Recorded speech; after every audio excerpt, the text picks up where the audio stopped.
Yep. All right. Hi. Good morning. My name is Will Perry, Senior Director for Special Projects in the New York City Department of Transportation. Thank you for having us today. I will be presenting along with our Con Edison and Ignacio Ciocchini from Ciocchini Design. I'm also joined today by some representatives from Flow, the manufacturer of the EV product we're talking about, colleagues from DOT, as well as from the Mayor's Office. So, just very, very quickly, as I'm sure most of you are familiar with this, the city has a very ambitious goal to reduce greenhouse gases 80% by 2050, and transportation is a particularly important part of that goal.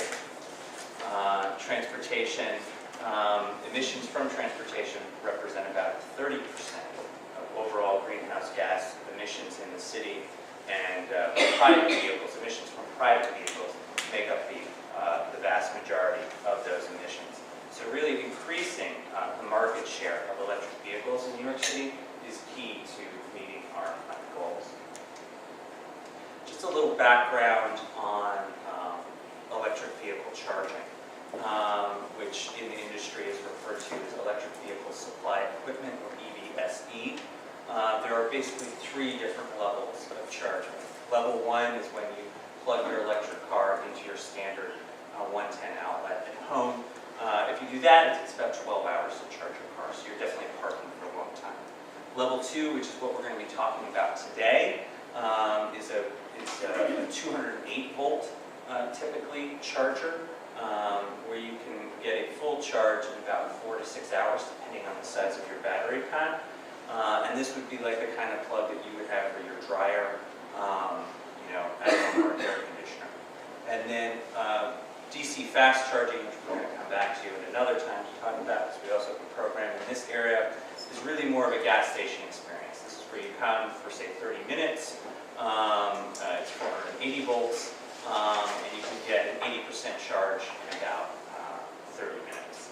And in order to make owning an electric vehicle attractive to New Yorkers, we need to address charging at all of these levels. People who can charge at home need to be able to charge at home. We need to have public charging, and we need to have these fast charging stations. So last year, Con Edison approached us about the potential for a partnership for the first time to pilot test level 2 electric vehicle chargers at curbside locations in New York City. And in that partnership, Con Ed, and they'll be talking a little bit more in a moment, will be providing the funding for the chargers for their installation, maintenance, and operation. And we plan to test them on our streets for 3 to 4 years. The purpose, and this really is a test, it's a demonstration, is for us to see how this goes. How do people interact with the technology? How does it look? How does it go well? Maybe how does it not go so well? And to use that information to inform any potential future rollout of this technology on a larger scale. So what we're asking you to approve today is just for this pilot. If we, as the city, decide to come back and do a broader implementation, we will come back and talk about those designs and talk about those siting guidelines. Today we're going to talk specifically about the design of the charger. We are also working on siting design guidelines, and we will be coming back to you early in 2019 to talk about those. We have 2 tracks. Again, I mentioned there'll be 102 charging ports. Each charger has 2 ports, so we're talking about a total of 60 units. We're going to put about 50 of those units in curbside locations where they're available to the general public for use. And then another 10 units, or 20 ports, will be located on block faces which are currently reserved for city vehicles. And the city has a growing fleet of electric vehicles, so this will help us to charge those. So with that, I'm going to pass it over to Ari, who's going to talk a little bit about the partnership from the Con Ed side. Great. So I just want to give some context about how Con Ed is able to come to this program. We were given an opportunity by our regulators to test innovative technology across a host of energy areas, including electric vehicles. We sent out a request for proposals, request for information. We did a marketing outreach campaign that reached tens of thousands of people in the industry. We got 5 responses in the curbside category. We selected Flow Ad Energy for 2 primary reasons. One is their technology was uniquely suited to the curb. And then second, they have a track record of curbside deployment. They have 3,000 public units on the streets in Canada, and they're approaching 1,000 curbside units in Montreal. So that is how we got to this product. Hi, I'm Ignacio Ciocchini. As Ari said, Ad Energy Flow has a lot of experience with this unit in Canada for urban applications at the curbside and under harsh weather conditions. So it's very simple design, and it's based around a cable management system that has been proof in many other products, mainly gas pumps, thousands and thousands of units around the world. And it's very simple. It's really the best option for urban installations right now for many reasons. So the exercise was to make sure that we take this design and we make sure it fits within New York and the other streetscape elements that are already part of the street furniture line. So we went through we analyzed the product and we decided what works for New York and what doesn't for these 60 locations that have 2 chargers. So starting from the bottom up, we didn't like the mounting system. We decided that had to be cleaned up. Also, some of the electrical conduits were exposed at the bottom. We decided that electrical conduits should be all internal. You shouldn't see any of them. The bulk of the product and the color choices was something that we decided to analyze and see if we could do better. Then we had really well-designed chargers with flat sides, but they were mounting on a round post, and that added extra parts, that added cost and unnecessary bulk also. So we decided to look at that and see if we could eliminate parts, lower cost, and improve design. And then make sure we clean up the signage and the identity number, and provide branding that is also consistent with the street furniture in the city. So we took all of that, and the inspiration for it is New York has been doing a lot, the different agencies, DOT and CONED. A lot of products have technology out there now. Most of these products have a rectangular shape, rectangular pilot shape. Very simple, very contemporary. The shape carries the information or the technology on the sides. And even products that do not have technology, that just graphics, follow that simple design. Even the bus shelter and the bench use rectangular pylons that carry information. So this was the inspiration behind the design for the charging pilot, to make sure it fits in with this. In case you decide to extend it as is, it already blends into the city. So the first change was to take the round post and to go to a rectangular pylon that is 9 by 5. So that's the main change that you see here. That simplifies everything, and it gets rid of all the brackets here, because these flat-sided chargers can mount directly to it without extra parts. It simplifies the look here and gives us more space to include all the electrical conduits within the rectangular pylon, on top of the counterweight system that is necessary for cable management, and we can talk about that. And it provides a very nice area for graphics. The graphics and the branding for the pilot, of course, may be different than what the city does in the future. I believe that they were working on branding for that. But as you see, it's very clean, and the pylon is silver and dark gray to relate to the existing products, and the chargers are clearly mounted to the side, divided by this clearly 2 chargers that the user can identify. So each one of these units charges 2 cars. The operation is very simple. First, the users need to be authenticated via an RFID card or on an app, meaning that the unit needs to identify you and know who you are. But as you see, the side view is very clean. It's not that far from the curb, and it's not obtrusive to the pedestrian. And the cables have a long reach to make sure. This is an example with the Chevy Volt that has the charging port right next to the unit. But electric cars, there is no standard for the location. So the charging port could be on the back on this side. So the cable has to be able to reach any port location and also manage the differences in parking. And this unit, you can pull the cable, reach the charging port without the cable dragging on the floor. It's always elevated. It has status lights that tell the user what's going on, and once you start charging, it takes, as Ari said, it takes about 5 hours to charge. And once you disconnect from the card and you return the connector to the holster, it sees the end of session, and at that point it stops charging your credit card. Right? So as you can see here, this is one charger, so this will be charging one card. This one is not in use at the moment. This is another charger charging this card. Once you disconnect the connector, this is a screen that tells you, gives you instructions on what you should be doing next. For example, here it will be telling her to please put the connector back in the holster.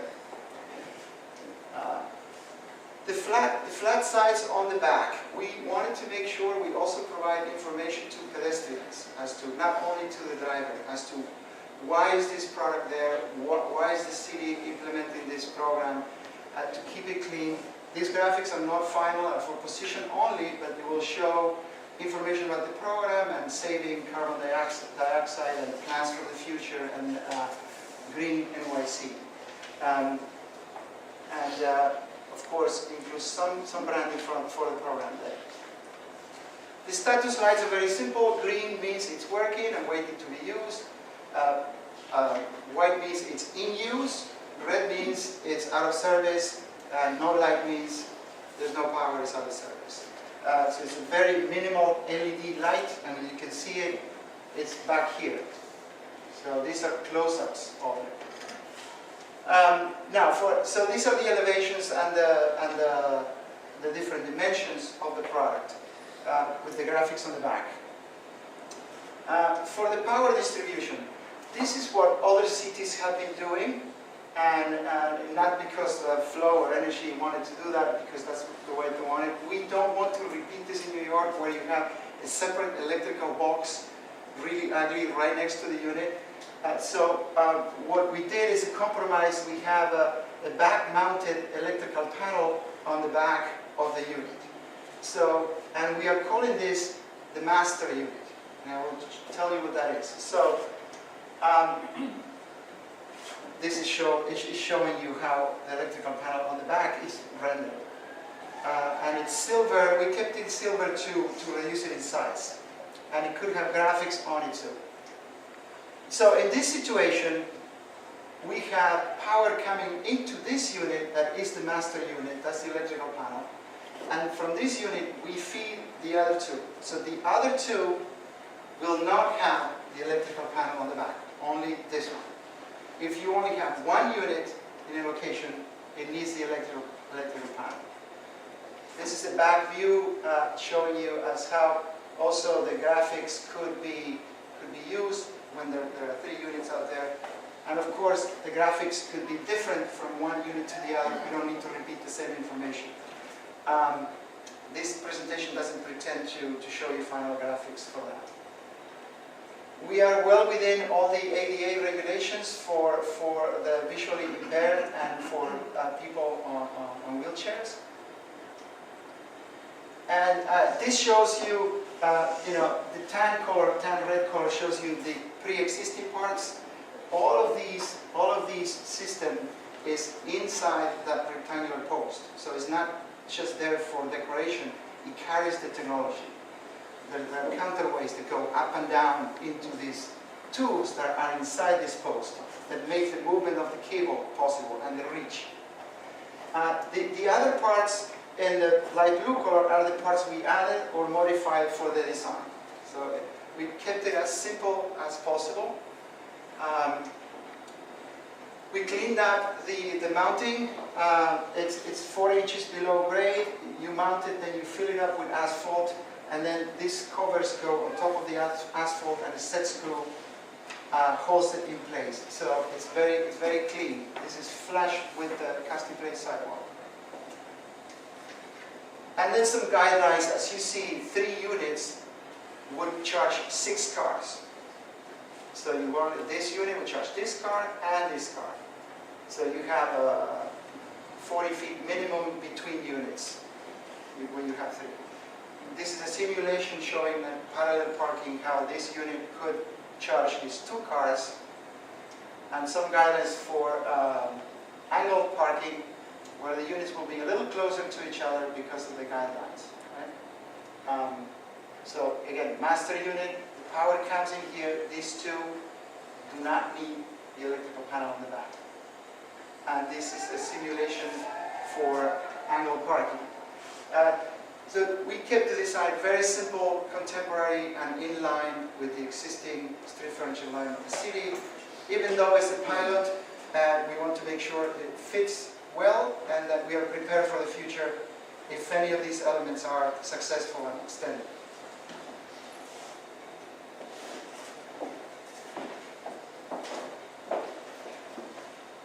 So in terms of the siting guidelines, and we'll be coming back, as I mentioned, we're going to integrate with our current practice. So we'll be consistent with all the current clearances that we have for our existing family of street furniture.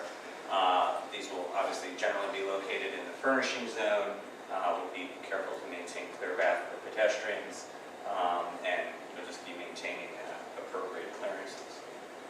In terms of our next steps, it was important for us to come here today because Con Ed and Flo need to sort of execute their contract with each other, and we need a final design on the charter in order for that to happen. And what we have also begun is community engagement. We just recently had a meeting with the central staff at the City Council. We are reaching out to a number of City Council members who may be interested in having their districts participate in this program. We are going to be launching a public-facing web portal where members of the public can suggest areas where they would like to see these chargers placed. And we're also going to be doing outreach as needed to borough boards, kind of a road show, and then to community boards on a case-by-case basis if we are proposing to locate chargers in those neighborhoods. How are we going to pick those neighborhoods? That will be based, I think, on a couple different factors. One is, what do we think the demand is? Do people own electric vehicles in that neighborhood already? Are these, based on what we know about typical EV owners, might more people buy them if this was available? Geographic diversity, we want to try this out in a couple different boroughs, in different neighborhoods. Equity, we want to not only go to upper middle class neighborhoods where early adopters of EVs may live, but also to other neighborhoods, particularly as EVs become more affordable, and then public input. And we have only 60 of these that we're doing in the first round, so we'll have a lot of options, and we'll be looking to partner with supportive elected officials. I talked about the siting guidelines.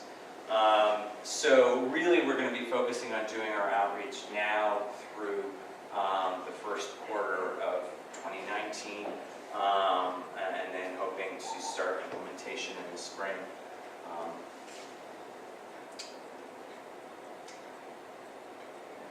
That's it.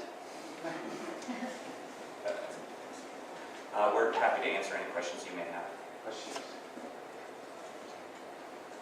I have a couple of questions. I really appreciate the design from, where you've taken the design and streamlining it, and I really appreciate the improvements. Just had a couple questions about the research going into this as you're looking at examples for precedent. I understand it's the Montreal example, but did you look at other cities, other systems around the world and how they handle all the kind of constraints that are inherent to accommodating all the different vehicle types, et cetera? We did, and there's a pretty big divide between the United States and in Europe. In Europe, it is very common to see a user-supplied cord solution in which you simply have a pylon with a socket, and then the driver brings their own cord that has a smart meter on it. And in the United States, for whatever reason, the standard is not that. The standard is always that the cord is attached to the charger. In the United States, you see some standalone chargers, and you also see some cities that are looking to integrate their chargers into other pieces of street furniture, light poles, what have you. For the purposes of this pilot, we are going to start with the tried and true technology that works in North America, while also in parallel pursuing a research and development study to look at both user-supplied cord models and what it would take to get that to work here in the United States, as well as integration with other pieces of street furniture, a light pole, a Link NYC kiosk, the new FDM line, emergency call boxes, to sort of keep our options open as we move forward.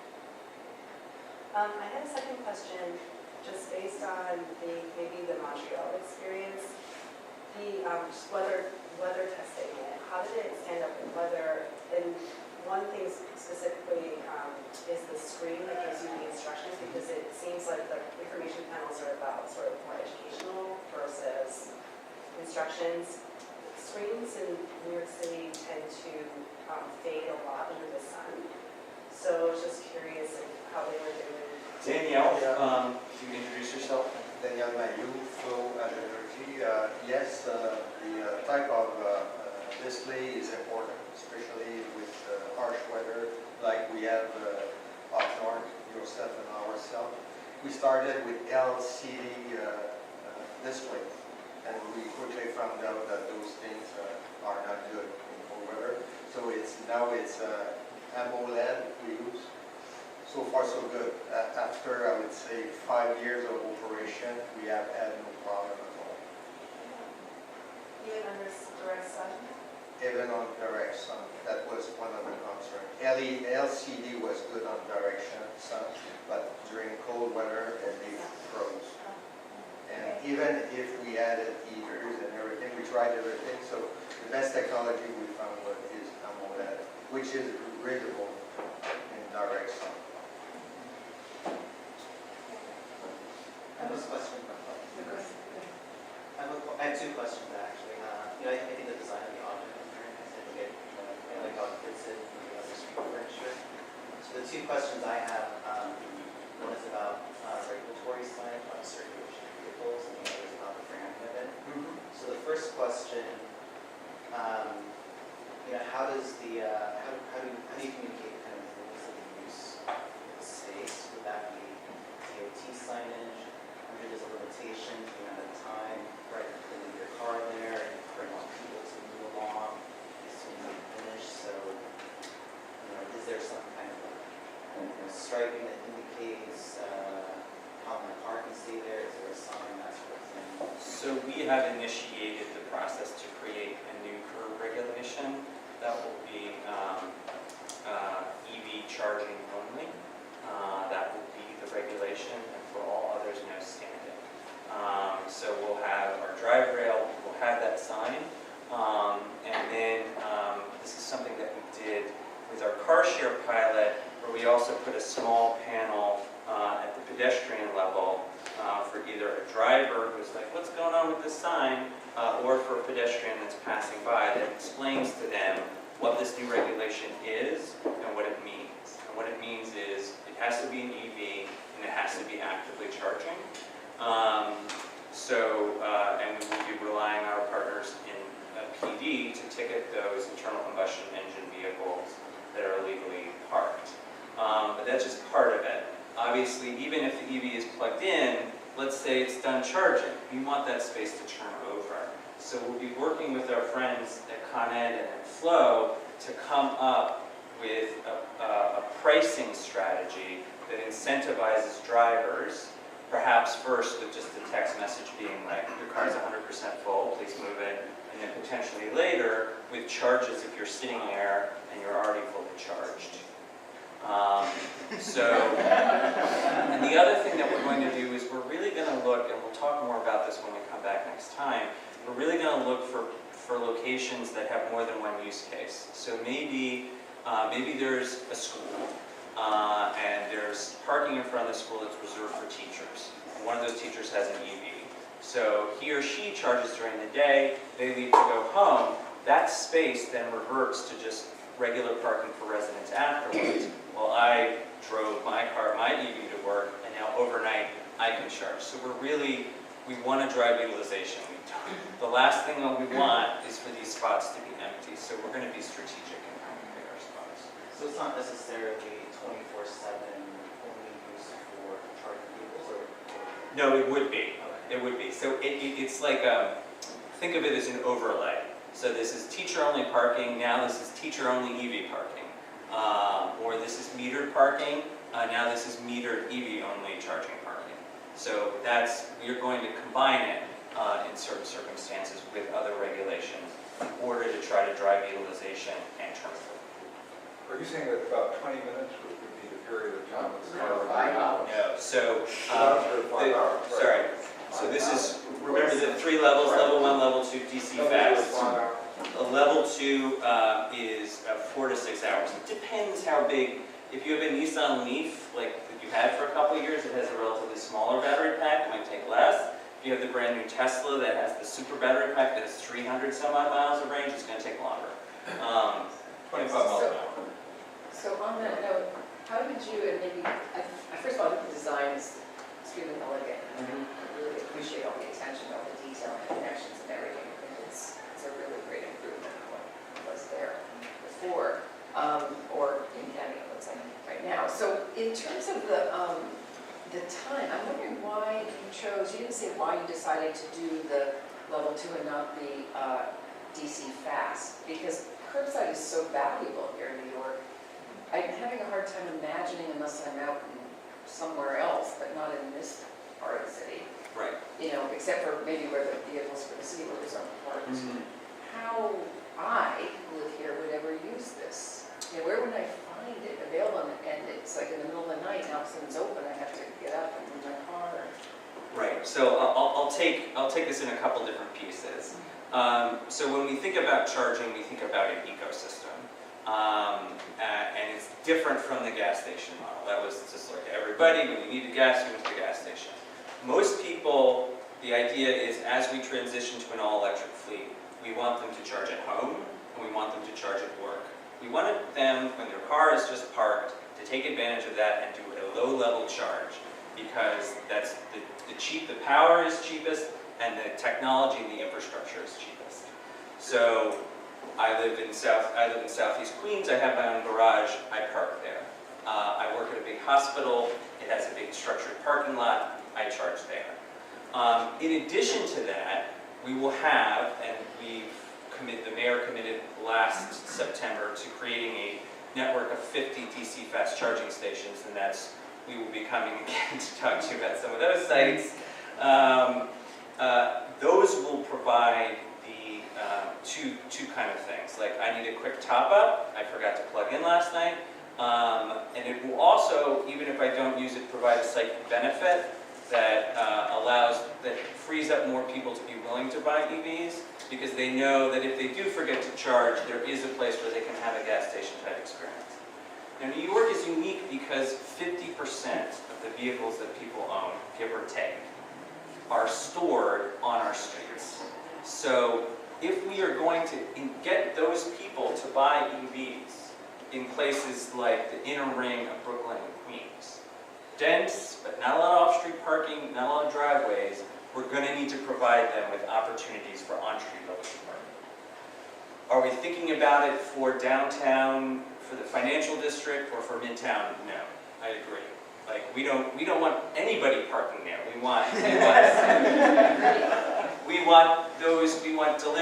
that space open for deliveries or for other higher demand uses. But outside of that area, we have a lot of curb space that is just given over to long-term car storage. We are going to start to take a little bit of that space and say, if you have an EV, you can come here and charge. And the idea is we start to seed the market by 0.7% of vehicles currently are in New York City are EVs. Not a lot. The mayor wants it to be 20% of new vehicles by 2025. So that means we've got a lot of work to do in order to unlock the potential for more people, including people who park on street primarily, to own EVs. Okay. Well, a couple questions. What is the style that you say they have in New York? The driver? User supplied core. It seems to me that at a time when it's 0.7% of people in cars, that if you want to kind of promote or get people into the habit of being more getting into the cars, it might be also a good time to get them to start to supply their own cords. We agree, and that's why we're engaging in this research and development study. Unfortunately, there are some technical issues that we need to address with how smart meters work in Europe is not the same as how they work here, so we have to figure that part out. And the protocol for how the charger communicates with the vehicle is different in Europe than it is here. And also consumer adoption. When you buy the car in Europe, you get the cord. No one gets the cord right now. So those are the three challenges we're going to work on to see if we can solve, and then if we can solve them, to then pilot a user-supplied cord solution here in New York City. My concern is that if we're talking about wanting to have 20% of cars in 2025, and we're doing this 4-year program in 2019, that means by 2024, when you're actually reevaluating the program, you're already going to have trained everyone to be, expect to have cords, whether it's like no one really has it now. It could be, I think it would be much easier. I understand that you have other problems to address, but it's the urgency and the length of the trials seem to be with the amount of vehicles or charging stations you want to put up seems excessive for the amount of kind of modifications that you're planning on making. And my biggest concern aesthetically, and I love your design in general, is the cords, the cables, because having, being a poor pedestrian who might jaywalk every once in a while, be talking or looking at my cell phone while walking, and also having been, it was a different New York when I was a kid, but approaching children and knowing how just curious people are, all of the ways in which these cables, and also having seen in France where the cables, no one people didn't put it on right, and then people just run over the cables and the cables are broken. It just seems like it's a recipe for disaster and liability, like children getting strangled. I don't know, it just doesn't seem, it seems like there could be, it seems like a lot, a big, ambitious trial for something that has so many questions about if it can work efficiently. We agree that there are definitely a lot of operational benefits to a user-supplied cord solution, and that's why we're taking a hard look at it. The technical challenges are real, and the consumer adoption challenges are real. And given our mandate from the mayor to really tackle vehicle electrification aggressively now, that's why we're starting with what is the industry standard right now. Let's say in San Francisco, for instance, they have, I think there's just different models, and I think just seeing a 12-foot cord dangling is to me, even in the concept, and seeing what Anna would maybe not ready to do what you all are doing with the FDY charging stations, but it just seems, It would be, very scary. if it would be beneficial, we can talk a little bit about the cord management system. And perhaps if I could have Ignacio join me here.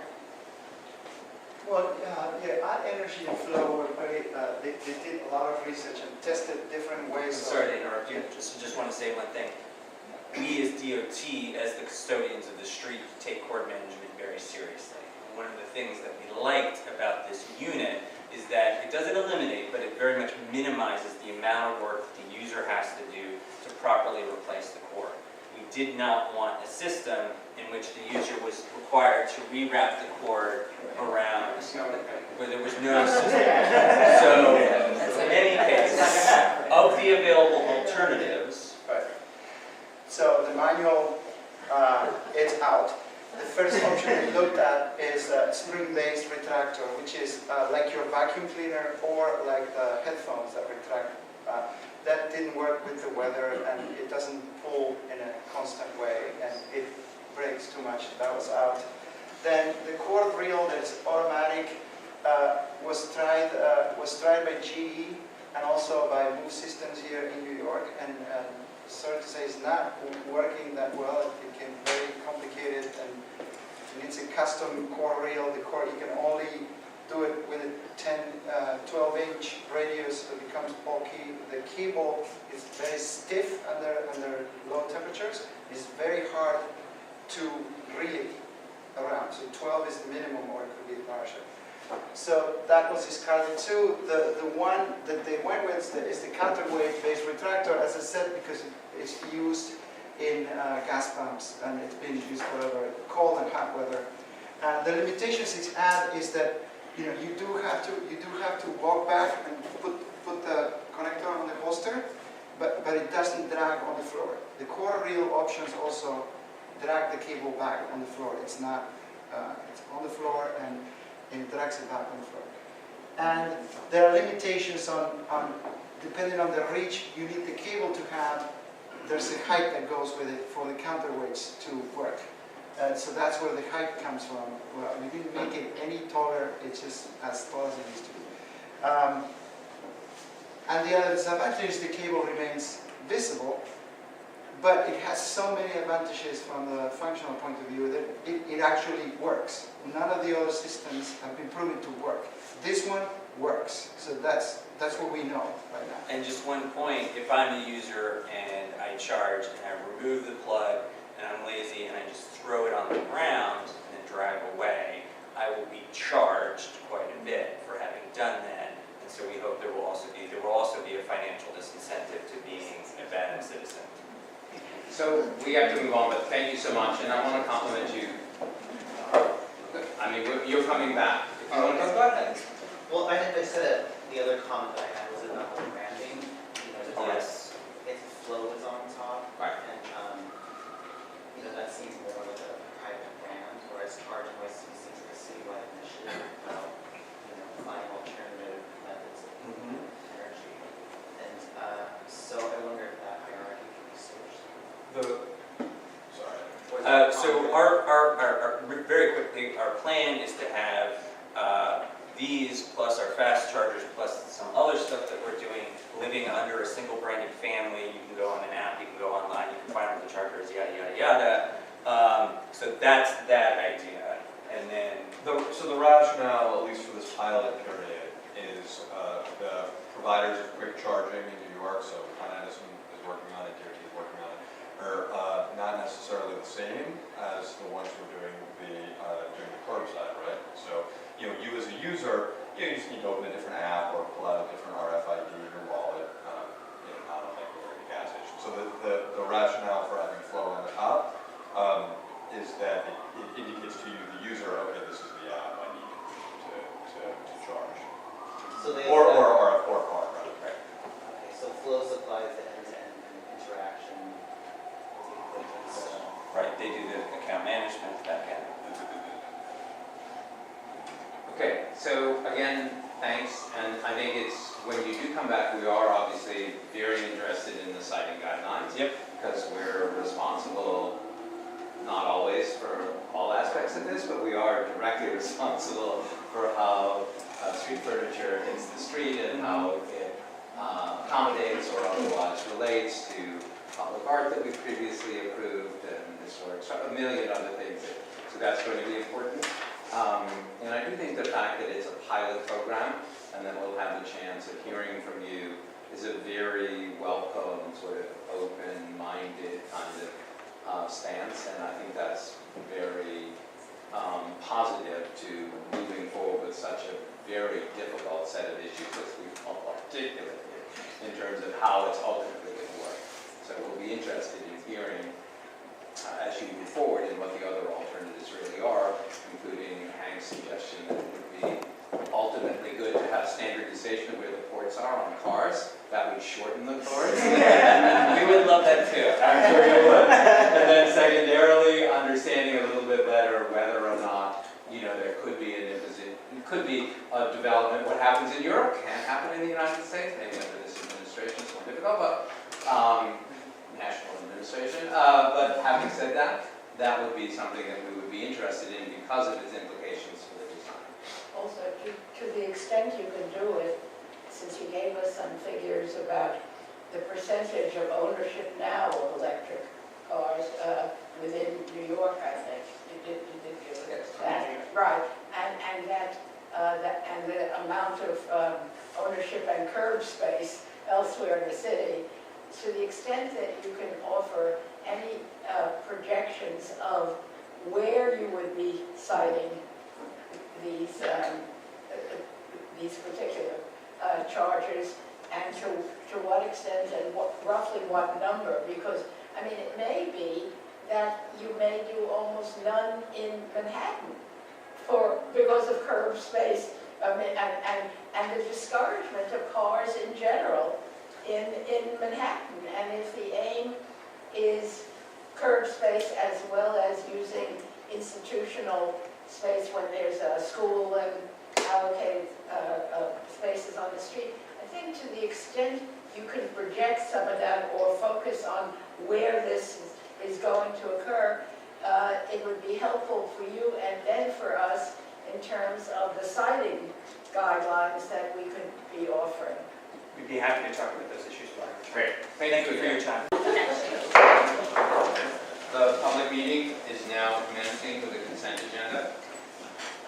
Items number 26840 to 26866. Please note the conditions of approval as recommended by the various committees and the recusals. Staff has noted Commissioner Morgenthau's refusal from item 26840 and my refusal from item 26862. Are there any other recusals that are not noted? No? Let the record show that there are no other recusals.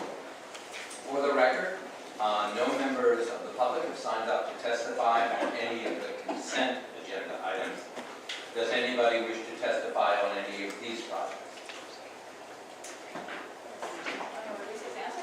No? Let the record show no one wishes to testify.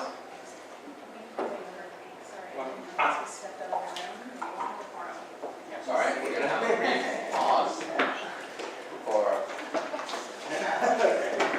our necessary and missing commissioner.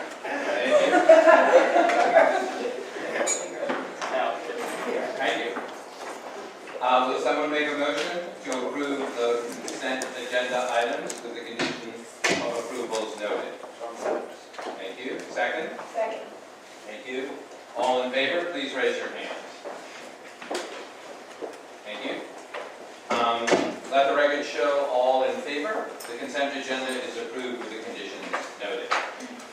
Moving on to the public hearing. For our standard procedure, the applicants will give their presentations, testimony will be heard, and then the commission will ask questions, deliberate, and vote. The first public hearing item is 26867, construction of a combined sewer overflow facility at the Gowanus Connection.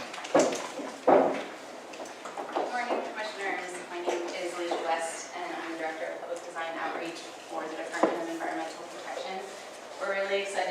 today to share with you the designs for the Gowanus Canal Combined Sewer Overflow Facility, which is a component of the EPA's Superfund program that will limit the amount of sewage that goes into the canal.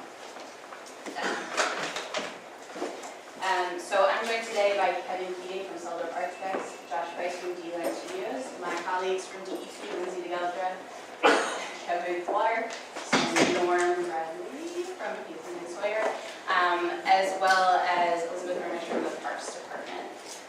We were last here to present to you all conceptual designs in August of 2017. So since that time, we've been working really closely with the Parks Department and undertaking community outreach in partnership with Council Member Steve Levin. The designs we're here to share with you today have benefited from all of this input, as well as our partnership with the Parks Department and their Art in the Parks program, and of course the Design Commission's conceptual level feedback. So our project is located here in Community Board District 6 at the head end of the Gowanus Canal. Here's a plan to orient everyone. You can see the canal here, Thomas Green Park in green, our current pump station, and our proposed site in the dotted red line.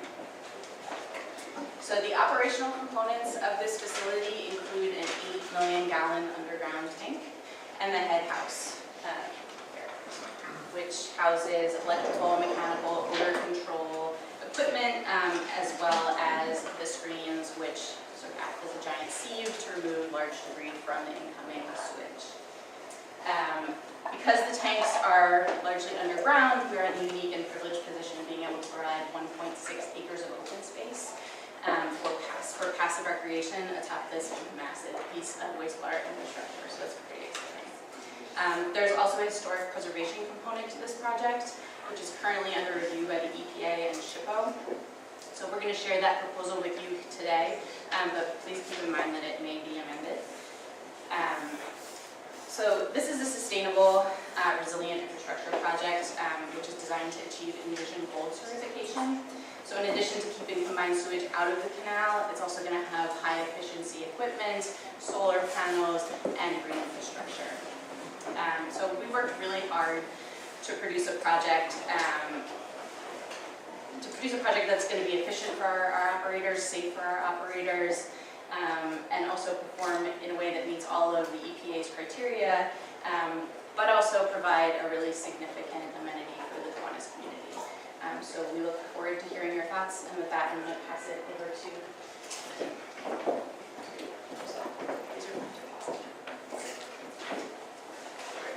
Thank you. It's good to be back here again. Appreciate the opportunity. I'll walk you through the building concept. You may remember it from last time we met, about a year ago, and from our submission in December. So as Alicia pointed out, we are located along Nevin Street in Butler. Head house is located here at the corner. We are connected directly to the existing fallout point at the head end of the canal. The influent channel of water is into the facility on the northern end of the site, and the tank chamber is the area there in green underground. One key element here to point out is that we are hoping to use the same exact loading point entry to service both the existing DEP pump station and our facility. This is a shift in the masses from last time, more or less the same, but we've reduced the overall structure. The blue here is the main primary screening room and the components associated with that. The red is the secondary elements, the electrical and mechanical rooms. And the green is the tertiary elements, which are the odor control components and the condensate bulbs on the corner of Butler and Evans. So the main concept for the facade is really to create a architecturally cohesive skid, an overall cloak to the facility. This is, let me remind you, an unmanned facility. This is a living, breathing machine. And this element here is to basically create an overall cohesion. What we'd like to do is create, with this skin, these terracotta baguettes, is create a degree of variation and rhythm throughout the facade, so the skin in some places dissipates to allow visual transparency in and out of the facility, and is opaque in some cases at the lower levels. Because of this system, we're able to modularize it across the entire skin of the building, allowing for easy maintenance, access, and ability to remove and replace as needed. So overall, the main material concept is terracotta. Terracotta, as we all know, is embedded in the infrastructure of New York City, particularly in the early part of the last century. Over the years, it's been reincarnated to a degree. Several of these projects are ours, but it's a beautiful material. We see it quite often now appearing both in the public and private sectors, especially when it's glazed. It has this beautiful sort of tranquility and sort of reflectivity. This slide actually comes from our conversations with the community, really making this project about Gowanus, for Gowanus, and of Gowanus. This is really images from and around Gowanus. We've really taken cues from this and updated the material palette to reflect this. This is our overall material palette for the building. We have concrete, which makes up the shell of the building. The terracotta baguettes, these are the shapes of the baguettes, which will be glazed. And you can see on glazed surfaces how it offers that reflectivity that we're looking for. The steel will be aluminum, and that will be both on the vertical elements as well as the interior elements. As far as our palette will be spread amongst the ensemble of the buildings. So this is made up of different volumes. The lower volume will be more brick-like down at the base, and we'll start to gradate upward to lighter elements of terracotta as the building rises up. I'll quickly walk you through the plans here. So this is a roof plan of the building. The main sort of volume, the highest volume, is contained in the middle. This whole houses the highest sort of volumetric aspect of the building. It also houses all the mechanical systems that are needed, the photovoltaic cells, in the main sort of center of the building. There the building then steps down as it makes its way towards the perimeter or towards the open space with the odor control vessels there. These are the cyclone machines, which you'll see in a little bit. We'll show you a slide which we allow some transparency after working with the engineers into that section of the building. Key element here that I want to point out is that we've been able to work with the engineers to pull the building back and engage the street, which you can see here. So one of the key elements here is to pull the building back, engage the pedestrian in the community, and set up an educational node that allows people to be pulled in from the corner. We want to pull them in from the corner, raise up the terracotta skin, create an overall shading component, and a display node or an educational node where we could either work with DEP and curate sort of components about what DEP does, what the building itself does, work with EPA on the history of Gowanus, and work with Arts in the Park to curate some elements there. Here you can also see that this creates an ADA accessible ramp to the top of the tank, which is at a higher elevation than the street. And also we create these digital transparencies into and out of the building. One element here, which Josh will get into a little bit, is we start to reveal the face of the tank.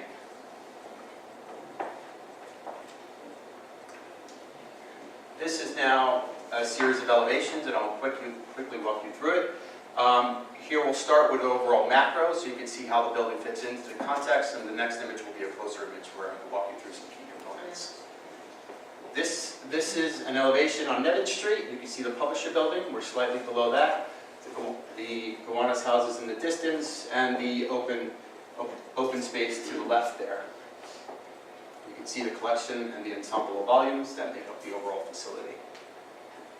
Here you can see where we want to introduce the educational node, pull people in from the corner, vegetate the areas around the corner, lift up the screen, provide an educational node, and then bring the people up on an ADA accessible ramp up to the open space. Here you can see areas where we're trying to dissipate the skin as the volume increases, or provide transparency into the building. This is an elevation along Butler Street. This is the existing DEP facility. This is the existing loading dock entry that we're hoping to use for both facilities. Here is 234 Butler Street, where we're hoping to preserve many of the architectural elements that make it special. And our building here, which we'll get into in a bit. This is 234 Butler Street, and components, architectural components that we'd like to preserve and salvage as best we can. It's located here in the streetscape, to create a nice streetscape along Butler Street. It also is aligned, center line with the Esplanade in the distance, and also marks the key sort of terminus of the Gowanus Canal at the head. We're hoping to preserve the terracotta pediment the water tables, and the terracotta key scrolls, along with sort of certain elements of the brickwork. Here's now sliding over, and you can see how the material palette takes cues from 234 Butler Street. What we've been able to do is work with the engineers to puncture the shear wall that's on the northern end to provide visual transparency into the cyclone machines. Below here, we're actually hoping to work with the community to curate sort of organizational charts or information about what's happening on the open space or in Thomas Green Park. Here you can see we're also hoping to vegetate the area around the corner, and this is the canopy at the educational node. This is now the west side of the facility. Here, this is actually the area that is secure, a secure area for DEP to access and enter the facility. This is the loading dock entry. This is where we pull up the screen to reveal the shell of the building. There's also a gate here which allows access for vehicular traffic into the park when needed, operationally, and it also provides an area for DEP to store and maintain their vehicles. This is a closer view. You can see the main primary volume, secondary volume, tertiary volumes. So this is now a view of the facility from the open space. You can see how the facility tiers up as it moves back away from the open space. We have the odor control vessels, which you see through the gradation of the skin on the facade, and the odor control stack, which is going to be made up of quartz and steel. Key element here is that through a series of metrics, we're able to gradate that skin, whether again to dissipate as it goes up or to allow visual transparency into the objects behind. This is a close-up again. You can see the odor control vessels, chimney stack, and gradation of the skin around the building. These are a series of architectural sections. This is a series of sections along Nevin Street. This is at the educational node where we start to mediate the grade between the sidewalk, the ADA ramp, and the educational node. We pull up the screen. This is the screen around the odor control vessels. We can see, Josh will get into this in a bit, but we have to gradate that sort of medium between the sidewalk and the top of the tank. This is a series on the open space side where we show the skin, the tertiary skin, and the secondary skin around the odor control vessels. And this last series of sections here, this is a series of sections around Butler Street where the building is directly up against the street for functional needs, but we've been able to puncture the overall shear wall and allow transparency into the degirders or cyclone machines. I'll end on this one. There are three main points and objectives that we were trying to hit with this project. One was to create a piece of infrastructure that meets the requirements needed by DEP and EPA. Two, create a piece of architecture that actually fits cohesively with the neighborhood it's in. And three, create a timely piece that fits with the neighborhood, that is there, and that the community can enjoy for decades to come. Thank you. Josh will present the open space plan. Good morning. Josh Price with D-Land Studio. We're the landscape architects on this project. The open space design is both informed by and draws inspiration from the Gowanus neighborhood. The reflective qualities of the Gowanus Canal, the materiality of the bulkhead, kind of the wild and opportunistic nature of the landscape, and some of the hardscape material as well, the granite cobble of the roadway, and the concrete blocks you see in the industry. But at the core of this design is the immense subsurface tanks, which go down, infrastructure goes down upwards of 200 feet, but also pulls up the landscape about 5 feet. In order to navigate that grade change between sidewalk and the new plus 5 feet above the tanks, our objective is to kind of push and pull the landscape along that edge to create an undulating edge that creates visual interest for park patrons. A plan view, the 1 acre tank area in the 1.6 acre open space. In order to kind of organize this proposal, we've created 3 open space character zones, which respond to the subsurface conditions of the site. close to the canal, the wedge, which is the area that has the greatest opportunity for dense, large plantings due to more generous soil volumes. The shelf, the area on top of the tanks, which is very limited in terms of soil volume due to loading limitations. And the seam, the area that navigates the top of tanks to the surrounding edge. One of the main things that this facility, this open space facility needs to respond to is the operations and maintenance requirements of DEP. As Kevin noted, this is an active machine, essentially, and needs to be maintained as such. This is a look at the vehicular tracking required on top of the tanks. What we tried to do is kind of steal back some green space everywhere we can, kind of expand those green zones within this framework to create a more inviting environment for patrons.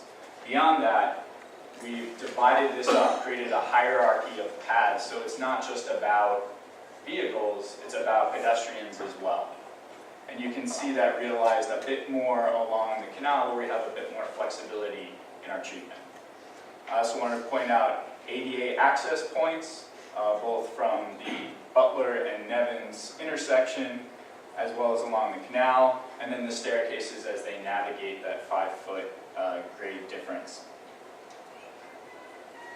And in plan, a more realized version of this vision, where you can see in orange and yellow, the infrastructure required to be accessed at grade, and how the landscape kind of spills out from that grid to occupy the surface of the open space.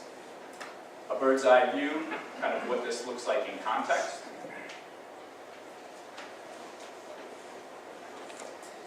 And a bit about the material nature of the open space.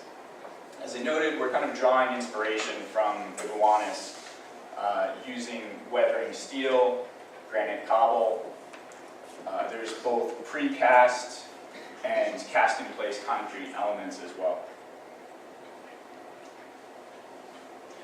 One of the design strategies we're using to kind of differentiate between spaces is using a single granite that has a varying surface finish. So from sandblasted to thermal to water jet, but as you get closer to planted areas, the texture of the paver becomes just a little bit rougher. All areas atop the tanks are ADA accessible, but what this does is creates just a little bit of visual interest that cues up the landscape as patrons get closer to it. And you can see a plan of that here. This is how we plan to apply some of the hardscape materials throughout the site. We have some very simple rules for how these are applied. Items that curve are weathering steel, items that are straight are concrete. We need these elements because we need to retain soil volume so that we can plant atop the tanks. One of the items of note, as Kevin mentioned, if you look at the dashed line, that's the cast-in-place architectural concrete, which will also be used for portions of the building structure. But what it does here is reveal portions of the tank edge to people as they walk along the sidewalk on Nevins. And we'll have a rendering of that later on. For the precast, we have 3 typologies, all interchangeable. What this does, retains soil volume on one side, provides for seating on the other. The third element, type C, also creates opportunities for companion seating. A section of that undulating edge along Nevins, where in some places we have the landscape kind of spilling down from the top of tanks to the sidewalk. In other places, the section on top where we reveal the tank edge.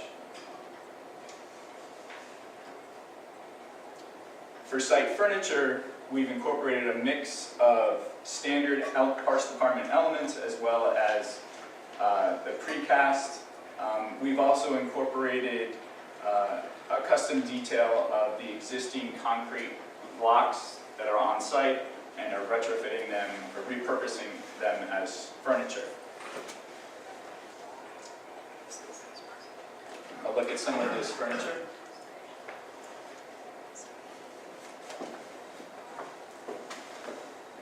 And I'll quickly just run through some of the softscape elements. But again, this palette is both inspired by some of the opportunistic plant material of the Gowanus, native materials, as well as Parks Department standards. Masses or drifts of grasses throughout, large areas of shrubs, and a shade study showing how we've tried to couple larger plant material with seeding, be strategic about where this happens, given that we're very limited in where we have those larger soil volumes.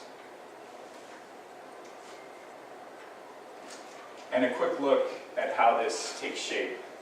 This is a view at Nevins looking south, one of the staircases that navigates the slope. You see the little glimpse of the subsurface tank to the left of the staircase, as well as some of those masses of grasses. A view that Kevin had shown, but shown again to show the relationship between the building material and the landscape. A view from atop the tanks. There are many areas where social seating has been incorporated, variety of seating types. You can see lawn in the distance, perfect for picnics. I should reiterate that this is intended for passive uses, given the kind of complex requirements associated with DEP operations and maintenance, but that doesn't mean that it can't be a well-used and well-loved park. The area along the canal, which has kind of a broad pedestrian access way, again, a lawn for sitting, picnicking, and then access right up to the canal edge as well, so that patrons can view across the canal to the neighborhood beyond. And then finishing on the bird's eye view, where you kind of get a sense of this place in context. Thank you. I know there'll be questions from the commissioners, but we'll hear the public testimony next. And I have 4 people who signed up. The first name on the list is Marlene Donnelly. Do I have that right? Or close to right? Close enough? Thank you. And testimony will be limited to 3 minutes, and Grace will run the timer. You'll be able to see the timer behind you. Thank you. We'll let you know. Hey, I'm Marlene Donnelly, and I'm a local resident for almost 30 years. I'm a member of the Gowanus CAG. Also, I'm a member of Friends of Residents of Greater Gowanus. I'm here to speak against the project. Primarily, to begin with, our organization, Greater Gowanus, had put forward the National Historic Registry for the Gowanus Canal, and we had done an entire historic survey of the entire area, which the state of New York SHPO office received very well and regarded as definitely worthy of the National Registry listing. The building, the performance of the building is very important as part of this overall structure that was there, and I think the way it's being treated in this process is not commemorating the real history that that building marks. That building was a municipal building prior to, I think, 1913, when the city of New York put its name on that building. That was a municipal building for what was called the pipe yard. The pipe yards were how we laid municipal water for the entire city of Brooklyn. Those pipes were brought up the canal. There's a tradition here of yards up and down the Gowanus Canal before the coal tar sites, where all materials for building Brooklyn were brought in yards and shipped up by horse and cart all around the city. That building was a stable for housing horses, and right across the street was the first ASPCA headquarters for having veterinarians for horses, with a little plaque showing guardian angel looking over the cart horse. These are all an important part of the whole of the history of the canal area that built Brooklyn, and I think it's really important to understand that we understand today, given our issues with fossil fuels and climate change, that we built this massive amount of really great historic buildings prior to the gasoline engine and all of these other things. And the existence of that building informs how that was happening all along in our community. And a lot of these buildings are gone already. That is the old pipe yard, and I think it's fine to have it as an open space area, but we need to maintain the history of the building that actually built Brooklyn. That can't be lost. I think taking that pediment that's there was added to what was a previously building that was there, and the other part of that pediment is it's not just the name of Gowanus that's on there. That marks just shortly after Brooklyn was folded in under the municipality of New York City, and New York City was putting its name on Brooklyn. Some people in the community don't like that they're just keeping that part of it, because there's a much deeper history to that building that needs to be maintained as part of what was going on. So we need to hold more than the pediment. We don't want to relocate. That building could be reused, repurposed as sorry, that could be repurposed. But I also wanted to talk about the inappropriateness of this design. This design particularly does not represent Gowanus. The history of the Gowanus also has concrete buildings. Lord Lace, Foreman Lumber Building was torn down by Toll Brothers. Represents a very, very handsome use of concrete without the decorative material, which will not wear well in the dirty air of Gowanus. So, sorry. Thank you very much. Owen Foote.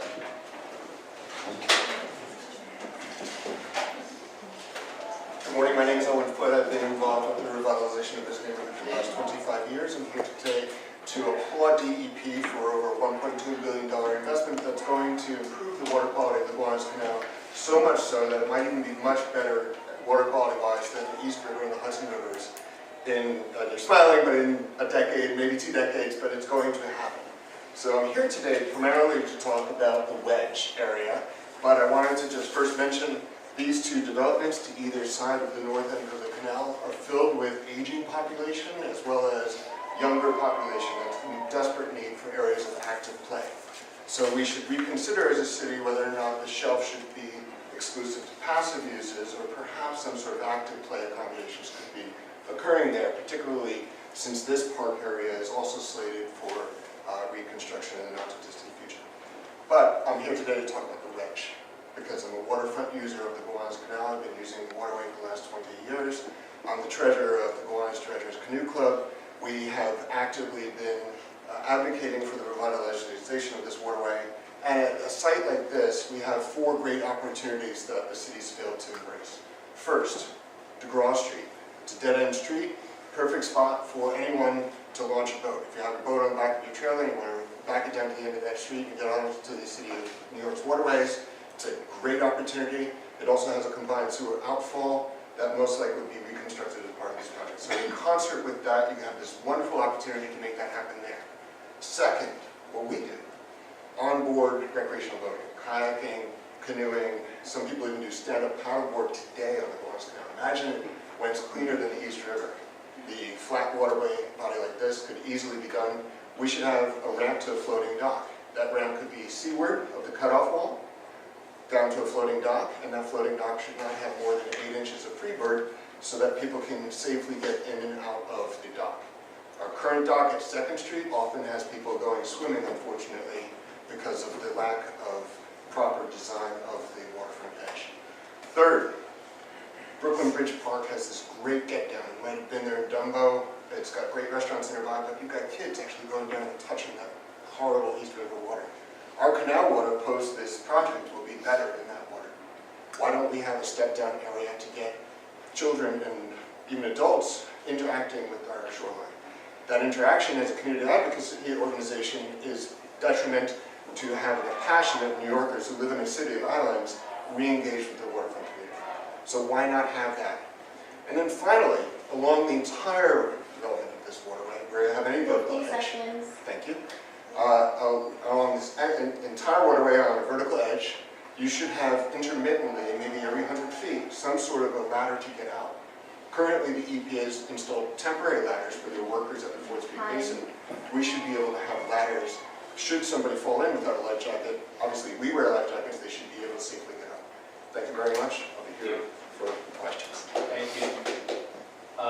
Linda Marion? Sorry. Good morning. I'm a resident of Gowanus since 1974, member of the CAD, the Community Advisory Group for Superfund, and founding member of Friends and Residents of Greater Gowanus. And in 2011, did a survey of Gowanus Canal corridor, and 234 Butler Street, which is, this is the pediment, this is one of the signs for save and preserve the entire building, and we feel that this is extremely worthy of saving, and we feel that it can be fully incorporated, the entire building, not just the pediment, but the entire building into this project. And frankly, you know, I'm about somebody who likes to follow the rules for projects like this. And one of the rules that has not been followed so far is the fact that the federal agency, the Advisory Council on Historic Preservation, has not had an opportunity to comment on this. There is something called an MOA, a Memorandum of Agreement, that must be signed between the federal agency, the federal EPA, and the consulting parties. And the CAG is a consulting party, and there are many, many organizations, 60 I believe, 60 organizations that belong to the CAG. The design committee has never presented their project to the CAG at all. And what I'm asking for here is that the design committee visit the CAG, make a presentation, but also we must follow the rules, and we must have a memorandum of agreement between all the consulting parties before this project moves forward. I'm too nervous.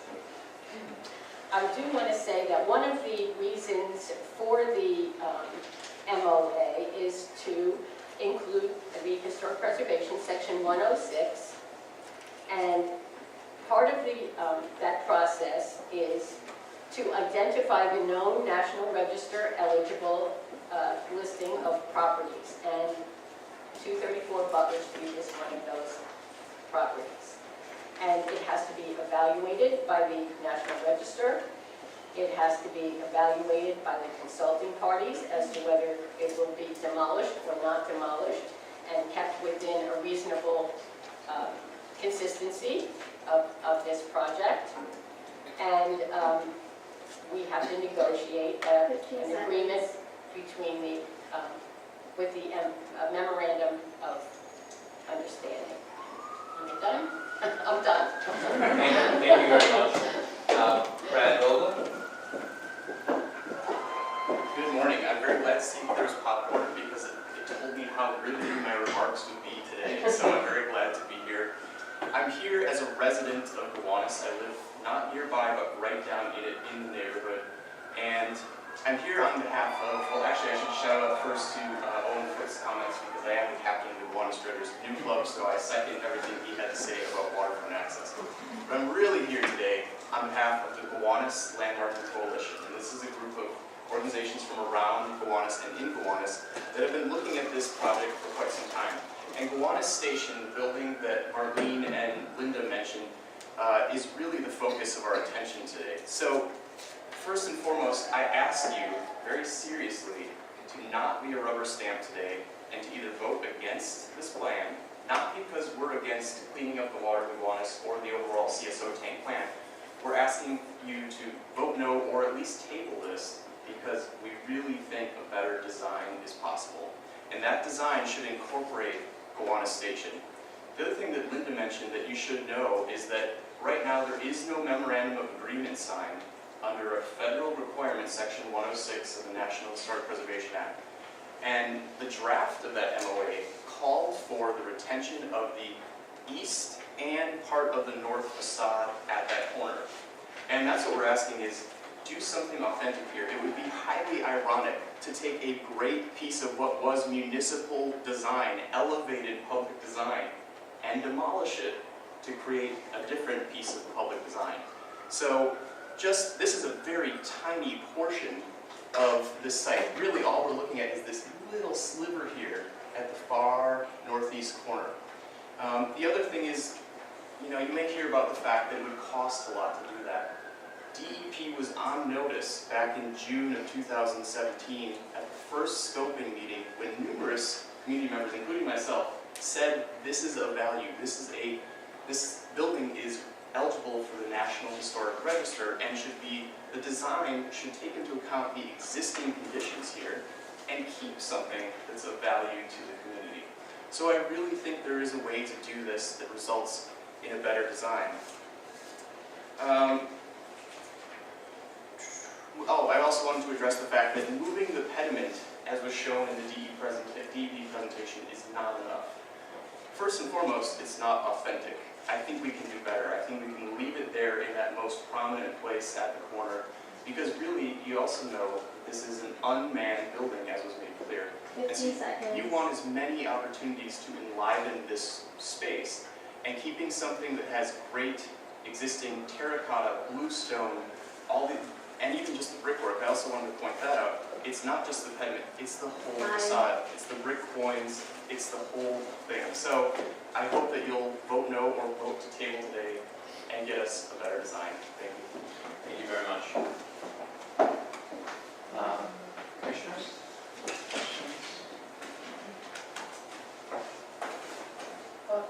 A question. Sorry, my back is here. What is the argument on the part of DEP and others about the section 106 historic register potential or consideration previously, and either adherence to that review and or to the design of the incorporation of any of the historic structures? Alicia West again from DEP. So the EPA is undertaking the Section 106 process because they're a federal agency which triggers that process. They are undertaking it, they are in the middle of doing it? They're undertaking it, they're coordinating with the State Historic Preservation Office. That is a process that has been ongoing, and they did release a draft MOA in late May for stakeholder review and feedback. They extended the deadline for additional feedback, I believe, a couple of weeks. And since that time, and they've received feedback from a number, I believe the CAG submitted feedback, DEP submitted feedback, and they have been reviewing that ever since. So DEP understands that that building is important to some folks, and we see the value in salvaging the materials, sort of unique architectural elements of that, and we've put together a proposal that we feel is strong and does that building justice. You know, we didn't want to sort of glom it on to what is a much larger contemporary structure. We wanted it to have its own moments. We wanted to keep that historic street wall look, and really incorporate the plaque that has the name Gowanus, which you've heard is important to folks. So that was the proposal that we put forth. That is currently under review with the EPA, and we await their response. We wanted to, it's important to us to share this design with the Design Commission at a juncture where we can incorporate feedback, and we didn't, it's not a good use of city funding to sort of design when we don't have direction from the EPA. So we wanted to share this with you today, but as I mentioned in my introduction, we are beholden to that other process, and so as that develops, we will certainly keep you in the loop. Are there any other? Maybe we take questions from the rest of us? No. I mean, I had it's a detailed question, but the architect's steel is aluminum? Yes. She actually noted that on the way back. The backup steel will be galvanized, and the vertical elements here will be aluminum. Okay, so Yeah, and that's they what deal I'm with looking at in the red. it'll take its cues from the galvanized. So that's the galvanized. This is actually the aluminum. That's the aluminum Yeah. and the galvanized is. Yeah, it's that middle angle that we had in the image. And the two screens that you're proposing on the building, the LED screens? Yeah. Nevins and Butler, the Yes. scale of those screens? And have you studied those at night? I mean, we didn't, if we should best for night rendering, but I mean, it'd be great to understand how strong that is. Do you think about the, And I think it's an ongoing conversation that we'll have. We're working with DEP to believe that it's best if it's digital because it can be curated accordingly, it can change, it can work with arts in the park. They could be static, but there's a maintenance associated with that. Also, the digital displays, the companies that we've looked at, this is also a decade-long process here, but the companies we've currently looked at, who have done projects throughout the cities here in New York, Boston, Toronto, have varying degrees of, just like your phone, varying degrees of brightness. So we can tone that down depending on the time of day, or we can turn it off, or, there's varying degrees of control that we can have and play with. And at 234 Butler, you had it in section C, it was over on the right. I was looking at that, so I was just trying to understand the materials that you're using there. It said salvaged terracotta scroll, but not the brick or... The brick we are hoping to. Because it's not really noted here. We have to continue to evaluate that because once we can have access to that building, once we currently own that building, we can do further testing on the brick and the mortar and just to see if it will be in good enough shape for use, but it's definitely something that we're... Because it's not noted in a section like that materials, right? Yeah, we just because it wasn't determined, so we... And in plan, I was trying to understand the site plan, you said that these openings are in this, at 234 Butler, are in relationship to the end of the canal? Yeah, so the plan of that, is that's this kind of viewing opportunity to look? So along the Esplanade, which is planned for the entire length of the canal, the center line of that zone there, the wedge, is basically centered with the pediment. So the two. Is that on the Butler Street side yet? Can we see the site plan? Yeah. That was it. Yeah. Can you see the whole canal here? Oh.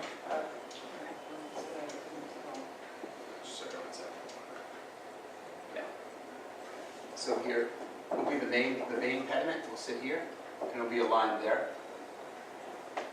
Oh, I think you said it's centered on the canal, something. No.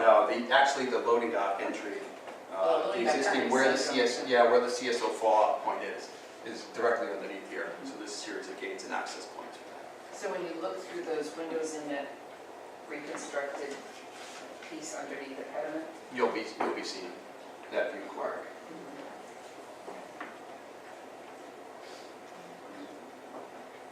I just had one quick question, also just on the large, sorry, I'm not going in with big space. I'm all in favor of enhancing so-called passive space. That was your term, but are you intending any particular activity or space for younger people or children at all? Because I didn't quite see that in the Sure. So I also have Elizabeth Ernest here from the Parks Department, so I'm going to ask her to chime in a little bit about the sort of general visioning for the Gowanus neighborhood and the assets and facilities that we currently have and may have in the future. But I will also say that in our Community Board 6 review, an idea of sort of like painted games on the pavement came up as like hopscotch and that type of thing. I have to say I have a almost 2-year-old and we spend a lot of time his favorite thing is just to climb benches. So Elizabeth, why don't you talk a little bit more about just the general visioning? Good morning, my name is Elizabeth Garnish. I'm a planner with the Parks Department. In addition to improving the water quality of the Gowanus Canal, this facility will add 1.6 acres in open space. In the northern Gowanus and Warren Hill area, this is a neighborhood that is currently underserved in open space based on city planning requirements. So this is a terrific move to the community. As for your question in terms of programming, right across the street is Thomas Green Park, which is a very dynamic park in terms of programming.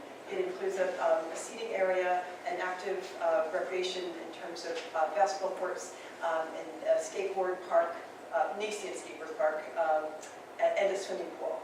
So that packs quite a wall in terms of park diversity. What is missing in this area, though, is a passive space akin to where would be more intergenerational. There is no rolling lawn like you have in Ridge Park or Green Park, and so we think that coupled with the operational needs of DEP and knowing what are current assets, we feel that a passive space that really serves all park patrons, not just young folks or teenagers, is ideal.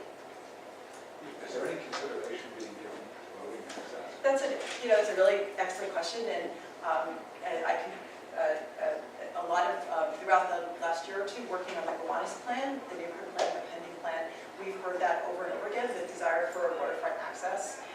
The Parks Department, in fact, since 2007, we have created over 40 boat launches citywide, and we're very pleased with that. But in terms of this site in particular, in terms of site selection for a boat launch, first and foremost, you look at water quality, and there are some concerns with the size of all that would service this facility. But we see another opportunity as the rezoning advances. There are some 18 street ends that will be considered for site selection for a boat launch, and the Parks Department is working with city planning and DOT to incorporate that into the Gowanus city.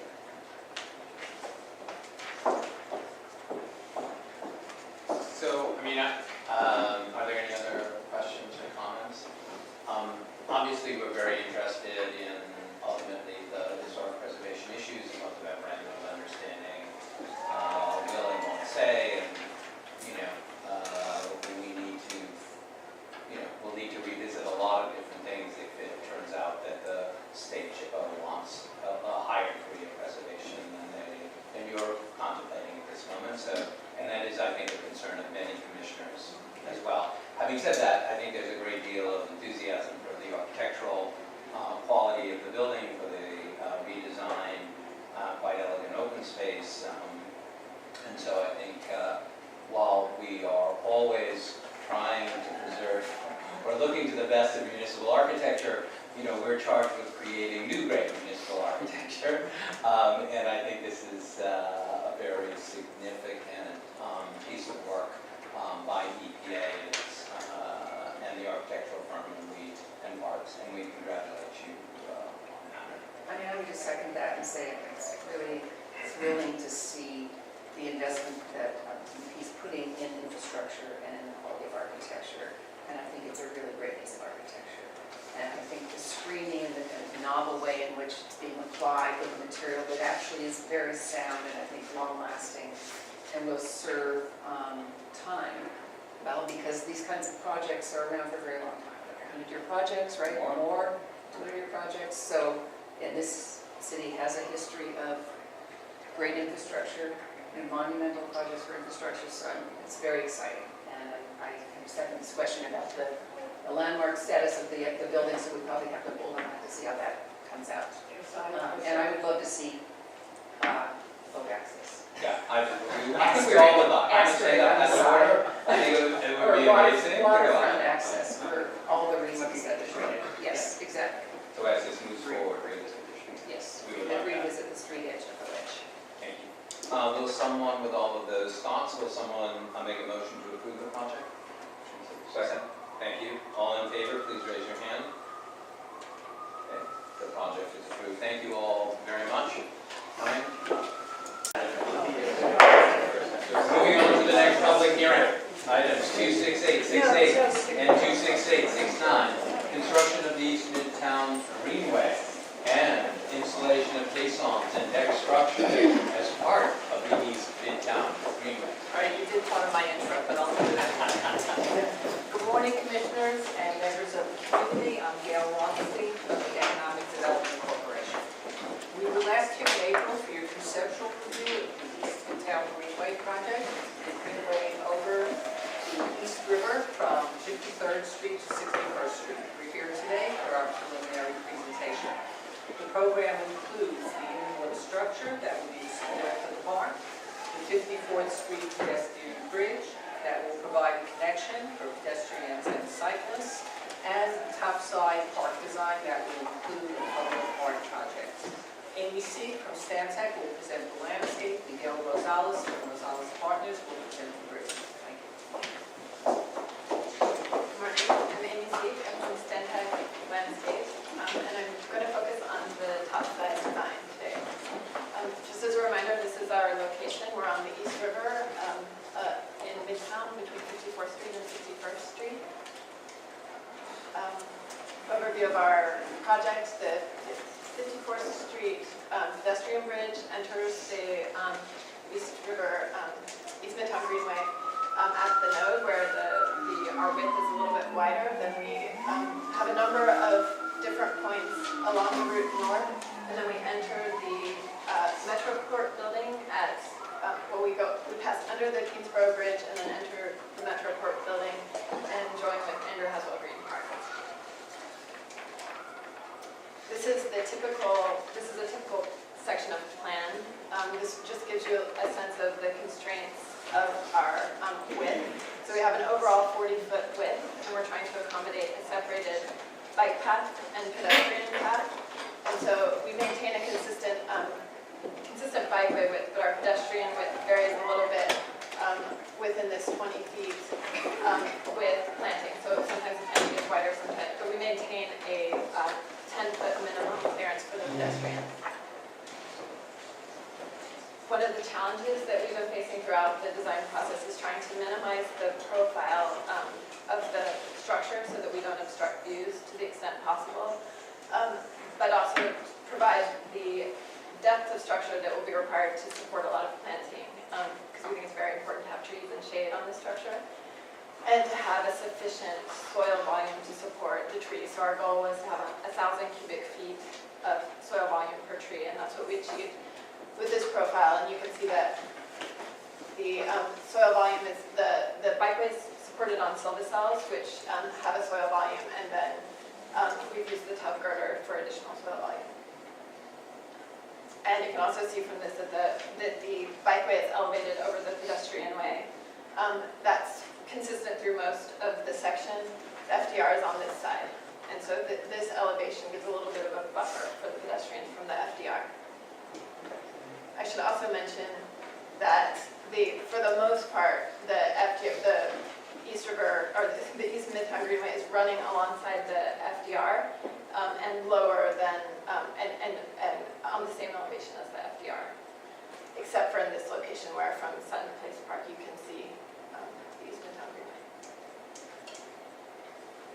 Another challenge was getting water distribution to the planting. So our section now shows a trench drain at the outsides of the bikeway and the pedestrian way.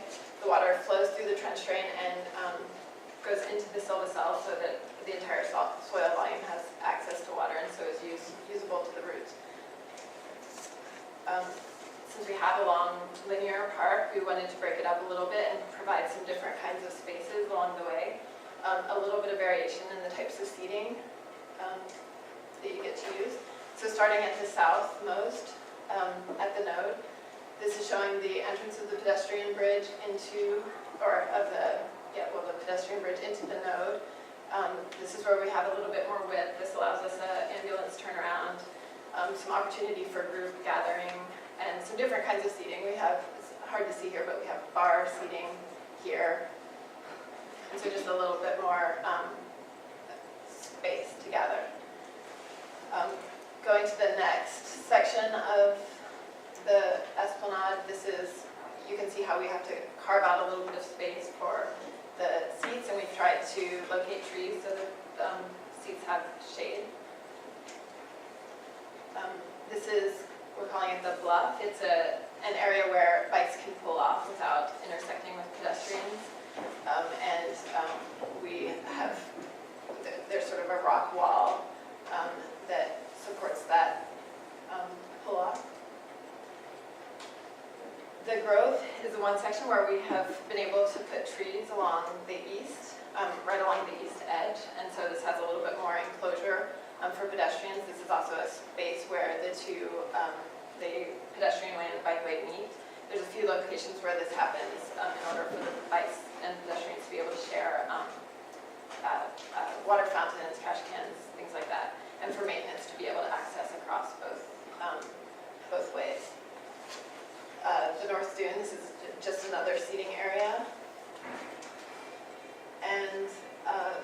showing the profile. So for the most part, the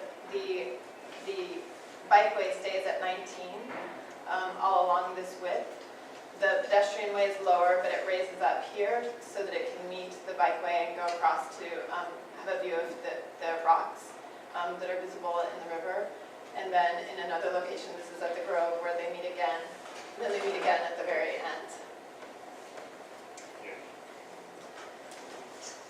So this shows that in a little bit more detail, the various different amenities that we have at each of the locations that are shared. We have water fountains, bike racks, trash. We have call boxes and lock boxes for maintenance supplies, as well as the safety rings or life rings. So the focus, this is just showing that the focus of the node is to provide opportunities for educational programming and signage. Seating is provided largely through World's Fair benches, and they're concentrated in certain areas. So where we maximize planting, we simply have circulation, and then where we have some cutouts to allow for adequate clearance at the same time as providing seating. And you can see a little bit of the variation, like in this case, we've notched out to allow just some different orientations of the seating within that small width. Our materials are hex pavers. This is consistent with the esplanade to the north of us. Bikeway will be concrete, and the planter wall will be a concrete wall with a bullnose edge. Our furnishings include the World's Fair bench, the city rack, the high-low bottle filler, and our bar table and bar stool, which are located only at the node, and landscape holders, which are at the bikeway pull-off at the Bluff. Our lighting is a davit pole at the pedestrian height, and this allows us to place the light within this median and give the most efficient light for both sides. This shows the overall view, which tries to express the extent to which we've greened this entire length. This is at the node, showing the bar tables and the planter wall that's separating the pedestrian from the bikes.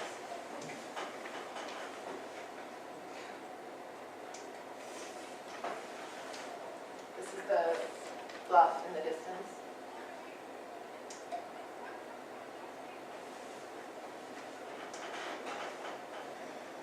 The Grove. And this is showing where underneath the Queensboro Bridge, the bikeway and pedestrian way meet and become a shared use path. And our paving is meant to designate is supposed to indicate to the bikers that they should stay on the grade. This is the way that it is to the north of us, and so we're staying consistent with that. As you pass through the heliport structure, there's visual screens screening out the areas underneath the 60th Street ramp. We have a section. So here's our esplanade as it's meeting the elevation of the rest of it, Andrew Haswell Green Park, the 8-foot concrete barrier with a visual screen, and that's the 60th Street deck.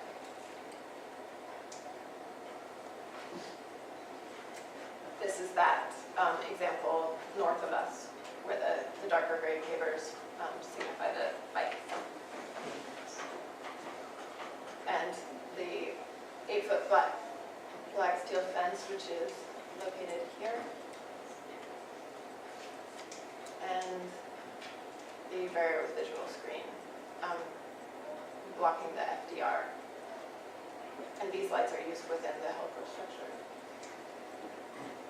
So this is showing as you're landing from the esplanade into the Metroport structure, and we have created a dense planting here to block the FDR views.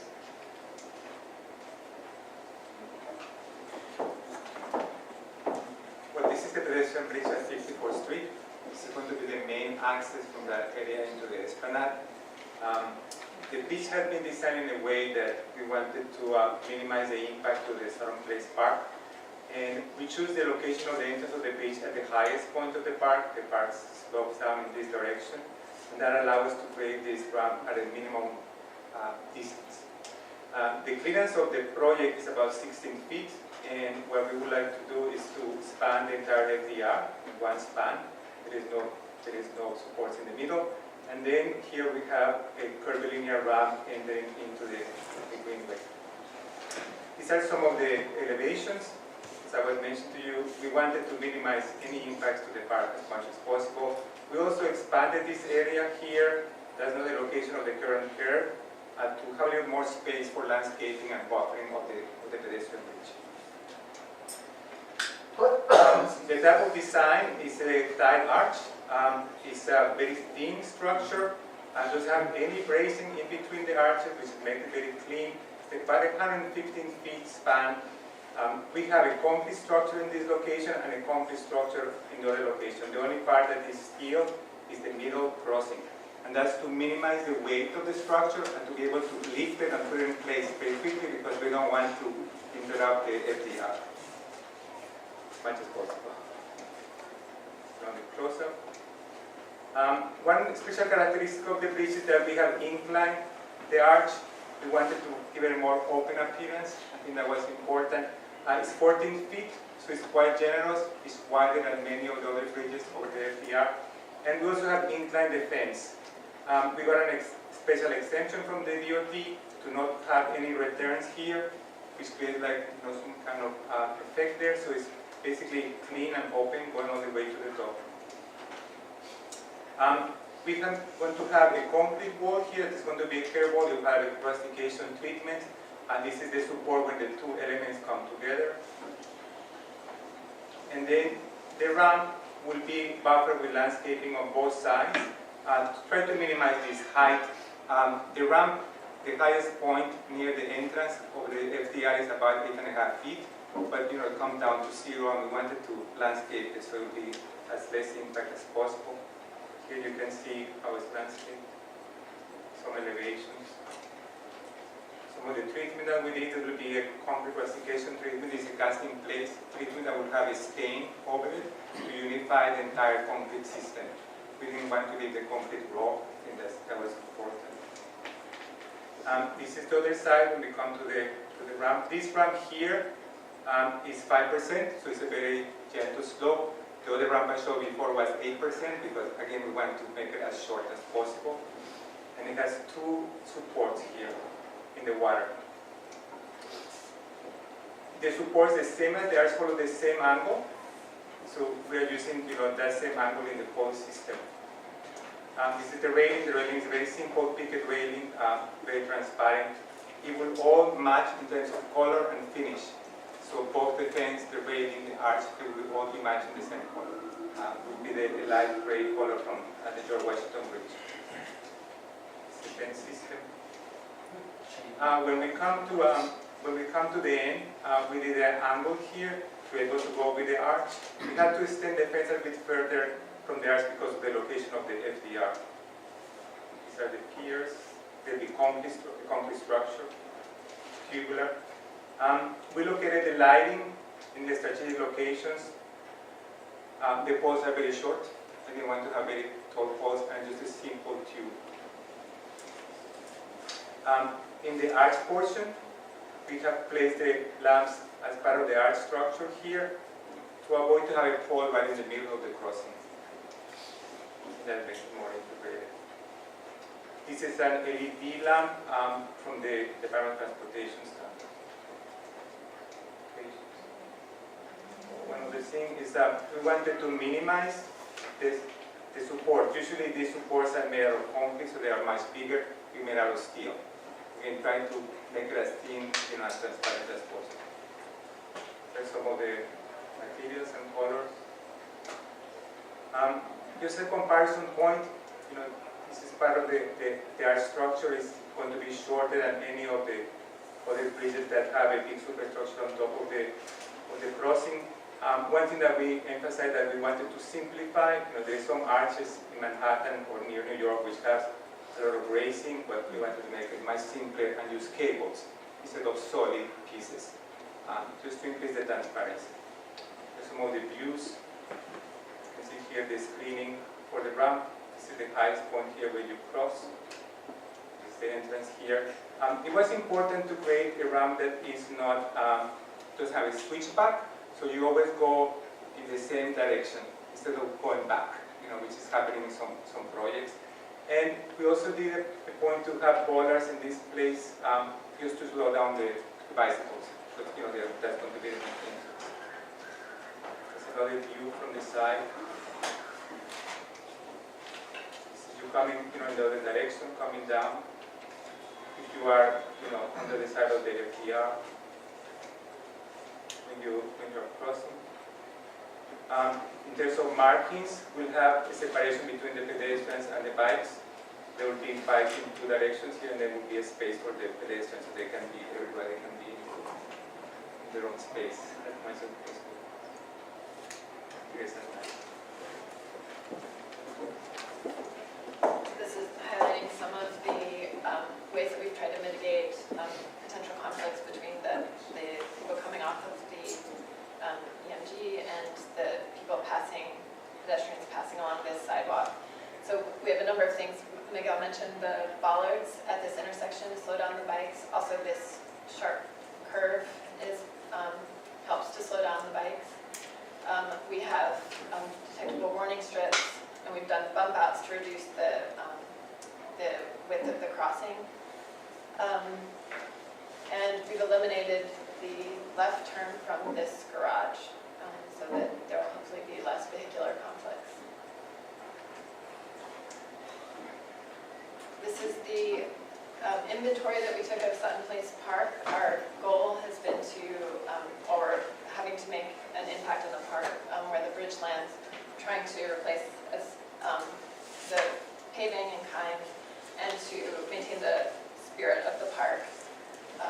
So in our revised design, showing the integration of the pedestrian bridge with planting, and then this, where the planting, this creates kind of a threshold into this lower part of the park. We've relocated the benches. There's the same amount of seating. We've added some seating at the top. We have a need for a utility access here, so this remains open so that the DEP can get to utilities here.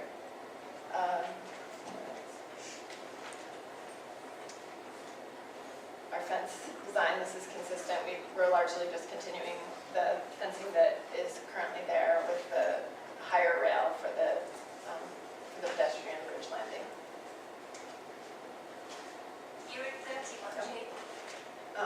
The companion seating is located within the park. The bridge will be handicapped accessible, as well as the park will continue to be handicapped accessible. This is showing some of the typical features that we're maintaining. We will salvage this red asphalt pavement.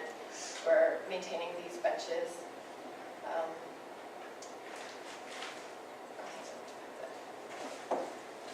Thank you. We're going to take public testimony next, and then we'll address questions from the commissioners.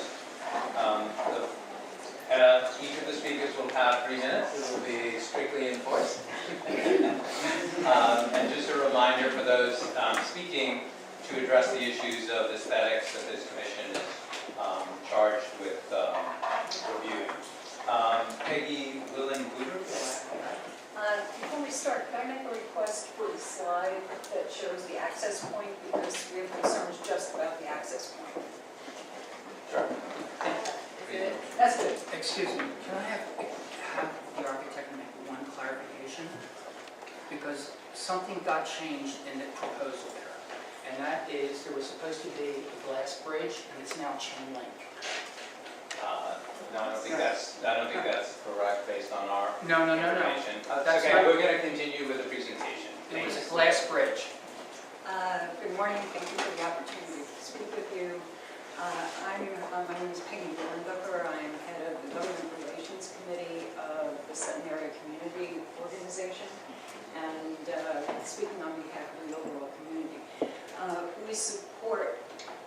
we support increased access to the riverfront. We only question the location and access and the aesthetics that also create huge public safety problems. If you see, this ramp will directly abut a building. And this is the street, and these two streets, 54th Street and Sutton Place, are hugely full of cars that speed down because they're coming off the FDR Drive and they're running down to go across town on 55th or 53rd Street. And alternatively, they're coming down 54th Street at all times to get to the FDR along Sutton Place. Huge area of traffic. So any pedestrian walking down south on Sutton Place, not just the community, any resident, will be impacted by the bikes coming off. The bikes coming off will be impacted by the traffic. The bollards or otherwise, if anybody is walking, particularly an elderly person, and somebody is walking their bike, they can easily knock into each other, and I can tell you there's going to be an accident or a fatality, and that will be on the EDC in the city. The other problem is the aesthetics. This looks very nice. However, one has to realize that this is going to be heightened, and it's going to look like a concrete wall, because there can't be any space underneath for obvious reasons. Huge concrete wall going up to 9 feet. What will it destroy? It will destroy this entire area. It looks very nice in these artist renderings with all these tall trees. Please do not believe it. Currently, there are 6 beautiful shade trees that will have to be completely destroyed. There's an area in here that's going to be destroyed that's full of beautiful flowers maintained by the committee. There's other areas here maintained by the community that have flowers. There are benches over here that face the river, face this way so you can see the river, and face this way so you can see the river. All of that seating will be gone and will be replaced 15 by seconds. I'm sorry? 15 seconds. Will be replaced by benches that will face the street, the bikes, pedestrians, and will be aesthetically completely displeasing. Time. I have much more to say. Thank you. Lori Cooper?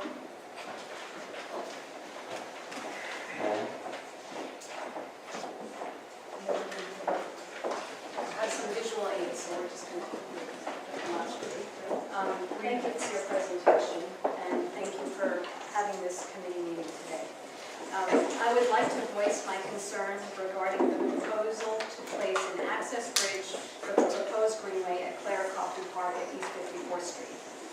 This proposed municipal concrete structure would be entirely out of scale with the intimate neighborhood scale of Clara Coffey Park. This precious park is the only ADA accessible green space in the neighborhood, daily used by everyone from mothers with baby strollers, joggers having a stretch before a run, exercise groups, friends having an alfresco lunch and a chat, to the elderly and the infirm. The proposed concrete structure to the bridge would grossly diminish the area of the park, as it is entirely encroaching upon the entry and the seating areas with water views. It would destroy the planted garden areas as well. Its solid mass and bulk would limit daylight in what would remain of the park, making the remaining area unappealing and limiting the ability for new garden planting to survive. Its tortured form, with its twists and turns as its bulk weaves through the park, will hardly be inviting to mothers with strollers, caregivers, small children, or the disabled. In addition, the proposed concrete structure of the bridge has the very same metal, concrete, and chain link metal fencing materials that exist at the current pedestrian bridge at 51st Street. And please refer to this image. This is 51st Street. The 51st Street bridge looks like it belongs in a penitentiary instead of in a lovely New York City neighborhood. The new bridge is going to replicate the same ugly and ultimately poorly maintained materials. The proposed bridge does not offer any aesthetics in scale or material that would be an improvement to the Sutton Place neighborhood or to the existing municipal structures already littering our city. In fact, the entire existing east side esplanade is poorly maintained, appears derelict and abandoned.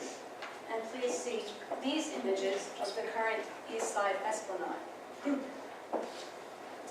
The materials proposed in the new greenway are the same as those of the existing esplanade.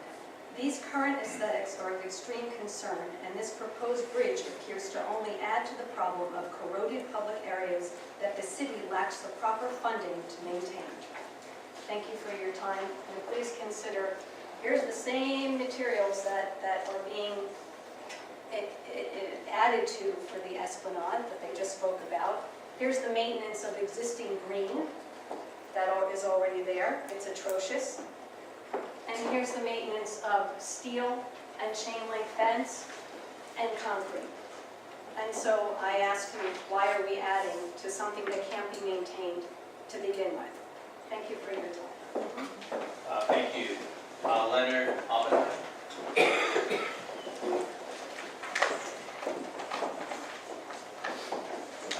Thank you for the opportunity to speak. We've gotten into the details about aesthetics, but I think we have to step back and look at the bigger picture. And the slide wasn't presented this time, but it was at previous presentations. Stantec presented the design values, 10 aspects that they were doing this construction about. Number 6 was to shield noise and view of the FDR. And that's why you have these walled structures. But they missed the point. People want to see the river. They worry less about the noise and not seeing the FDR. If you obstruct the FDR, you obstruct the river view from the park and the neighborhood. And this is in contradiction to their point number 8. That is, that they say one of their design values is to experience and learn about the river. How can people experience and learn about the river when you build a wall obstructing the view? The community has asked a number of times to see what this would look like from the park looking out to the river and from Sutton Place south, what this structure would look like. We've never got any views of that, which are clearly available. So I would ask this committee to get those views so that you can see what people will be seeing when they sit in the park or when they're in the neighborhood strolling about. Thank you. Thank you very much. Alex DeStefano.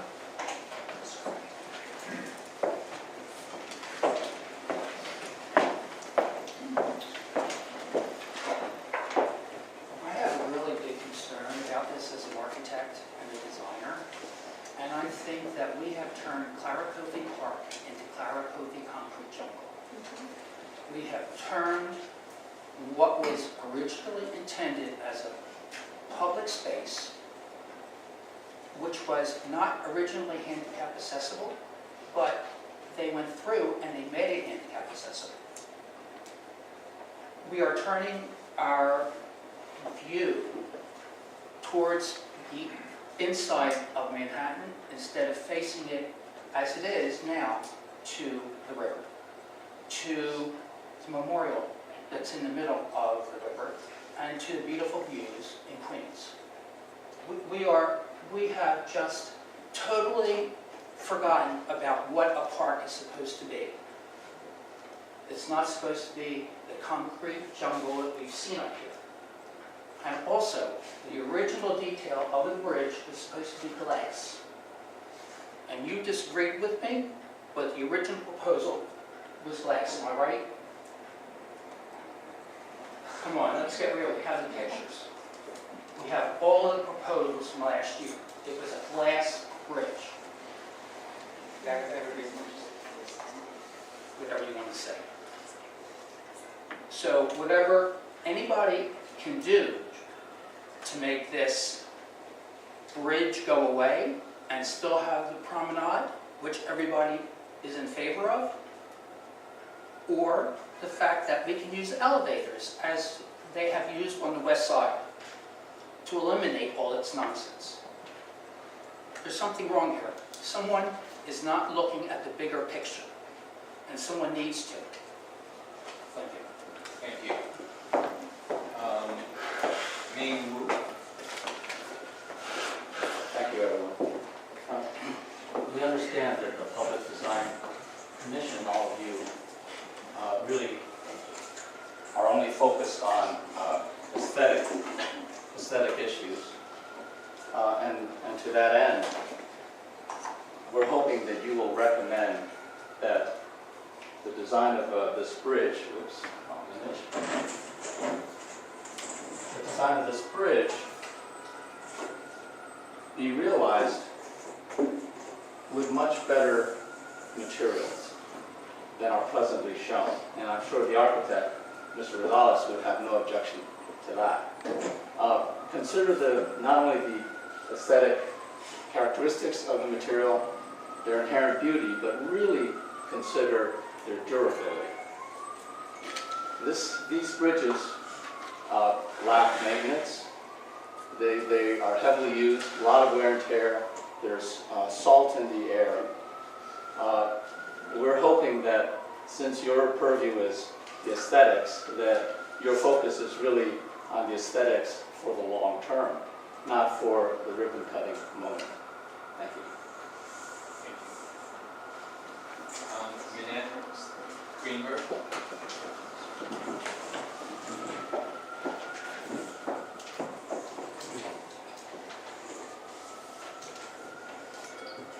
And I've walked the FDR from 62nd way up and also down at 51st Street.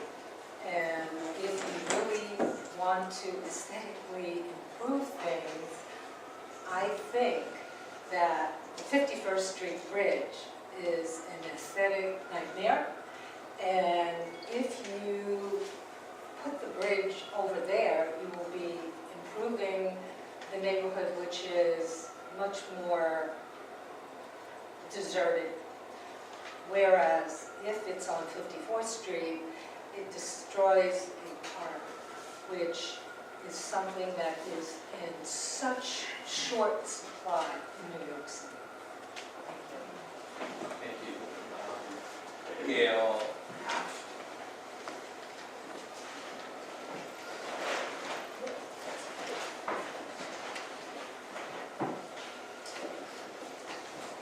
Morning, I'm Gail Hanf. I've been a resident of Sutton Place for over 15 years and formerly was president of SAC, Sutton Area Community. I am concerned, as many of our residents are, about the aesthetics and the fact that this bridge would basically destroy an 80-year-old park that was assigned and dedicated to Clara Coffin. And as has been previously mentioned, we do have a short supply of parks. And our council member, Ben Kalos, even said that our neighborhood has the least amount of green space in the entire city. So that being said, I think it would be appropriate for the EDC to reconsider the locations, 51st Street or even 60th or 63rd Street. York Avenue, I think, would be an ideal location for a pedestrian bridge because it's wider, it has commercial space, and it would not be destroying the park. So basically, I think that there are too many problems. There would be a lot of problems. The neighborhood would be affected forever. The values of people's apartments are going to diminish. And I think that the city should reconsider the fact that it would be destroying a park. And also, we like to think that the city officials will help our neighborhood be maintained and not diminished. Thank you very much. Thank you very much. Are there any other speakers for the commissioners? Are there any questions or issues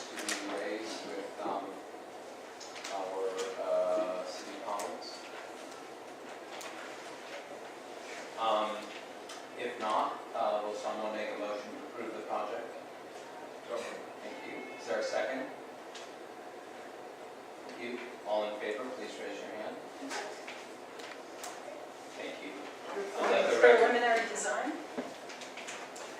Is that approving the project as it gets going? No, we're approving what's It says on preliminary. what's our agenda for the preliminary design. That's what. And also And the final, basins and the deck for the- structure are preliminary